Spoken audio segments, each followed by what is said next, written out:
These are the 5 best ways to achieve superhuman-like focus without any medications or supplements. Starting off with number 1, the best way to get things done is to put it in a calendar with time blocks of exactly what you're gonna do. There are several different ways you can do this. You can plan out your entire day the night before, or you can put activities in your calendar right as you decide to do them. The main key is that you're tracking exactly what you're doing in your calendar. The best calendar I've found for this is Google Calendar. It's free. You just set up an account and you can start right away. Make sure you're putting everything in this calendar. Put when you're going to work, when you're taking breaks, when you're eating, when you're having appointments coming up, everything. Anytime you think of something that needs to get done and you know exactly what time frame you're gonna do it, immediately go ahead and put it in the calendar. As David Allen said, the author of Getting Things Done, your mind is for having ideas, not for holding them. Tip number 2 is to have a to-do list. Basically a checklist. You can do this with anything. It could be any app, it could even be paper. I recommend the Apple Notes app where you can make the little checklist icons. It works great. The checklist is used at any time during the day when you know something needs to get done in the future, but you're not sure exactly when. You sure about that? This is different from a calendar because it's a lot quicker. Anything that pops into your head, go ahead and jot that down on the checklist. However, if there's something that you know exactly when it's going to take place, like a dentist appointment, then you go ahead and put that in your time block in your calendar. The to-do list and calendar time blocks are meant to be used together. Basically, right when you wake up in the morning, you should consult your checklist to see what from your checklist needs to go right into your calendar under a time block. And all throughout the day, you should be checking your calendar to see what have you done, what are you up to right now, and what do you have to do next so you stay on schedule. Number 3 is keep your phone on Do Not Disturb all the time. And when I say all the time, I mean all the time. Now, if you have business that requires you to be able to answer the phone, that's a different story. But most of us don't need to be reached for hardly any reason. Keeping your phone on Do Not Disturb mode makes it so that you don't receive any notifications, which is huge.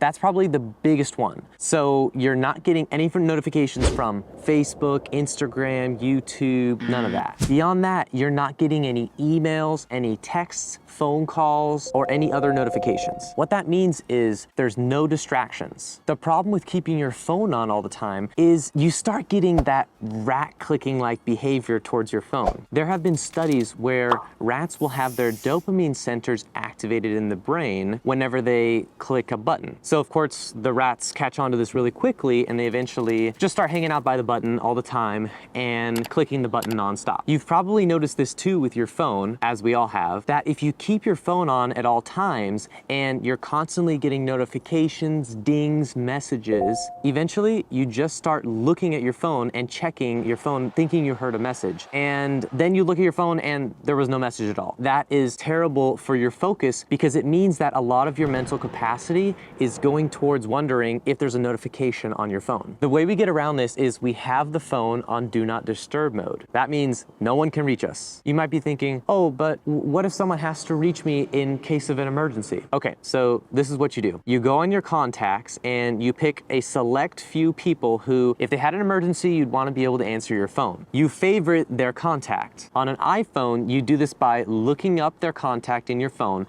and then by clicking on the favorites button. Next, what you do is you open up the settings gear on an iPhone and click on focus, Do Not Disturb people. Then under phone calls where it says allow calls, you put favorites. No, don't put a ton of people on your favorites. Only put like 1 or 2 people who, if they had an emergency, you would actually want to answer. That's it. The worst thing you could possibly do in the morning for your attention and focus is wake up and have a bowl of cereal. Not only is this terrible for your health, but it also completely ruins your attention and focus for the day. Inflammation causes brain fog. Eating foods high in carbohydrates increases inflammation and consequently leads to brain fog and difficulty concentrating. If you want your brain to be sharp and focused, you actually don't have to be super extreme and do a keto diet all the time. A less extreme alternative that's equally as effective is to not eat carbs until a point in the day when you know that feeling tired and having a bit of brain fog would be okay, such as later in the day when you don't have a bunch of demanding tasks that you need to complete. You can literally try this out out tomorrow at least for several hours upon awakening. Try for 6 hours not eating any food, or alternatively, try eating only fats and proteins during that time frame, but no high carbohydrate foods. You'll notice a tremendous amount of productivity from this increased attention and focus that you'll have. And it literally can happen that fast. It's just a matter of starting your day out the correct way.